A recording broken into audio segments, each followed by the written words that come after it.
Okay, I'll do a follow-up to yesterday's video.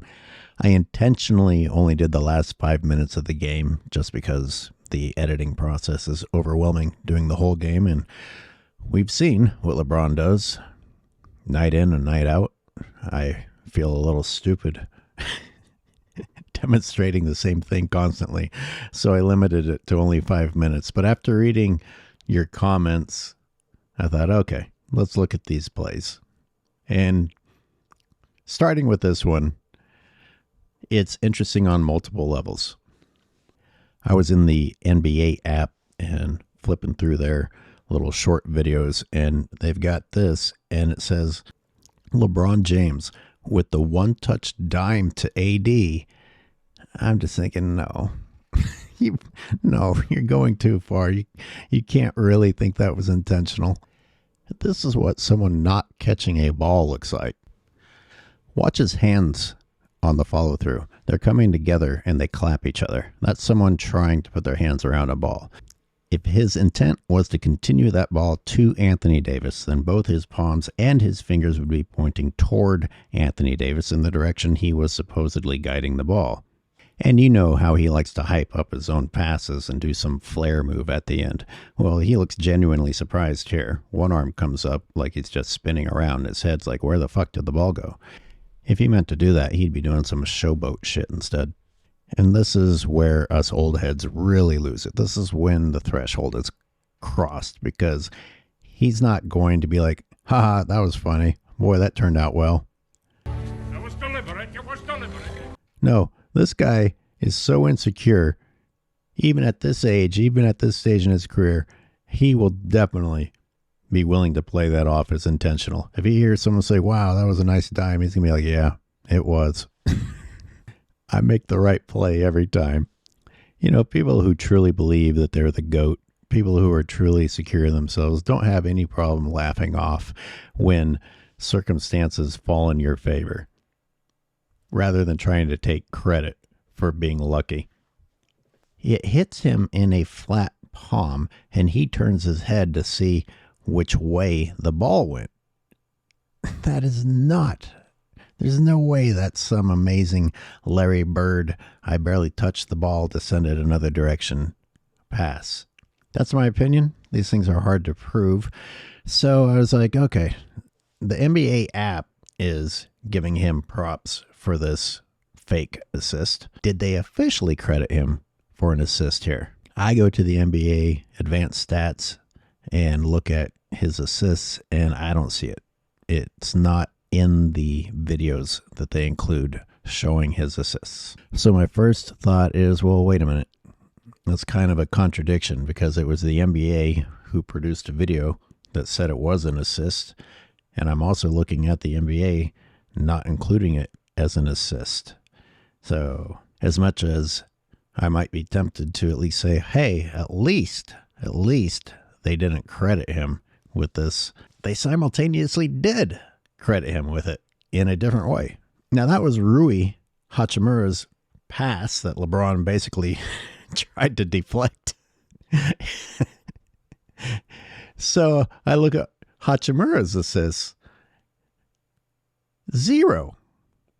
So they didn't credit Hachimura with an assist to Davis. You didn't credit LeBron, at least not officially, not in this list. What does this count as? I mean, is there a category in the NBA where you don't credit anyone if something like this happens? I doubt if that's an official rule, but I'll go ahead and ask. Who knows? All I know is that according to the box score, neither LeBron nor Hachimura were credited with this. Full due diligence, I also checked the play-by-play. They don't even mention the pass. It's like it didn't exist. Christie had a steal. Hachimura gets left out of the equation. Davis with a dunk. Forgive me for spending so much time on this, but when you leave something like this unresolved, you still have questions in your mind, then I end up having other questions such as, can I really trust what I see in the box score after these games here? You know, where they publicly present it. Do they come up with a different tally later on when they say a certain person's career had this many assists or this many rebounds, etc.? Am I necessarily looking at the true total, the true tally that they're going to go by in the history books? All right, shall we move on to just smashing Jamal Murray in the head out of frustration?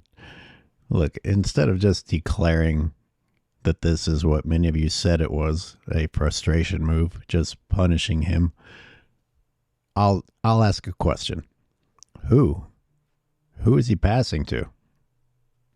Here's the TNT broadcast, and here is the angle from the TNT overtime app.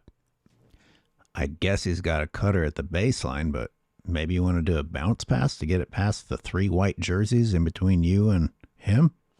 I mean, he could be frustrated that Murray and others are so comfortable draining shots in his face.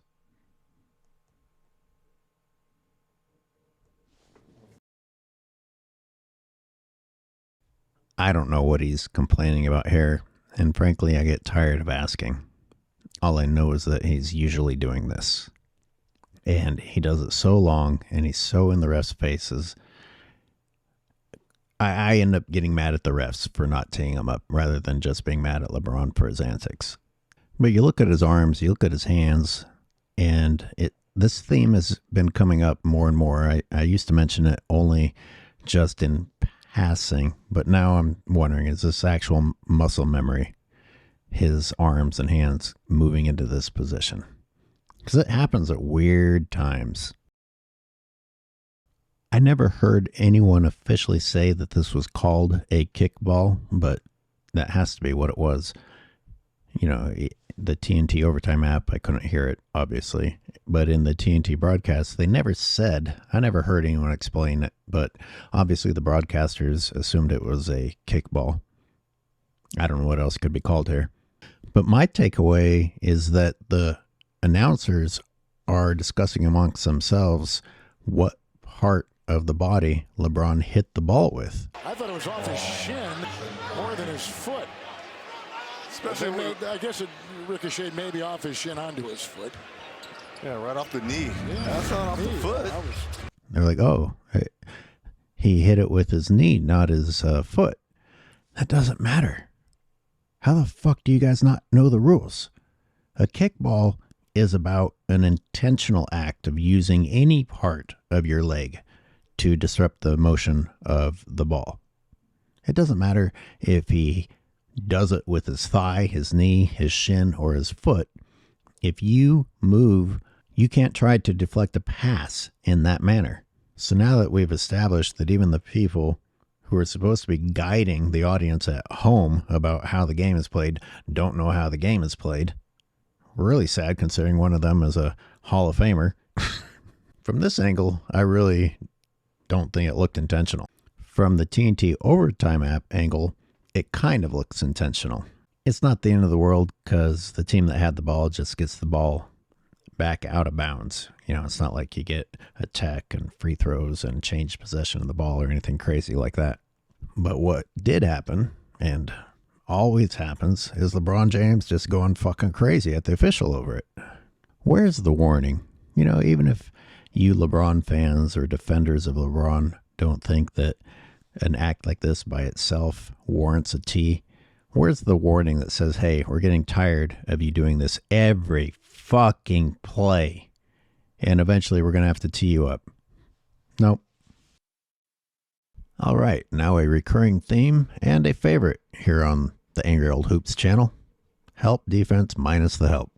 On this one, notice that LeBron is just kind of floating in the middle to deter anyone driving the lane, and that's not enough to allow him the advantage of cutting off the lane. And there go those hands.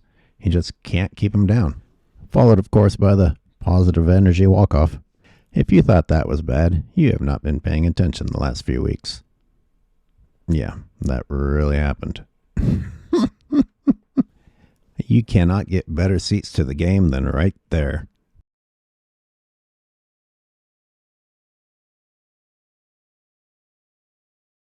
On one end, LeBron James mauls Jamal Murray in the air like a bear eating a carcass. I mean, just look at this. Let's look at it closer. Are you kidding? That was uncalled. And yet, at the other end, Davis in stride. oh my goodness. And, obviously we get really mad, him shrugging his shoulders and playing to the crowd when the motherfucker has a layup, somebody touches his hip, and he thinks that's something worth bragging about, and he's getting away with murder at the other end. It gets to be too much. All right, let's wrap this up with some honorable mentions. Anthony Davis with an obvious and uncalled hip check. No, you are not allowed to extend your hip outside of the column of your body when you are setting a screen. It's not just illegal, it is dangerous. And it was uncalled. People need to remember, it's not just the calls that the Lakers get, it's the calls that the officials don't make. We have Austin Reeves being rewarded for flopping what might be an offensive foul by Anthony Davis that wasn't called there. And I just thought it was funny that Hachimura blocked a shot that was blocked. Can you call a goaltend in that case? I mean, just because somebody put their fingers on it doesn't mean the shot doesn't have a chance of going in. So if it's on the way down, even though someone already partially blocked it, can it still possibly be called a goaltend? I don't know. Change the other way, 6-11 to feed to Davis. And I'm spent.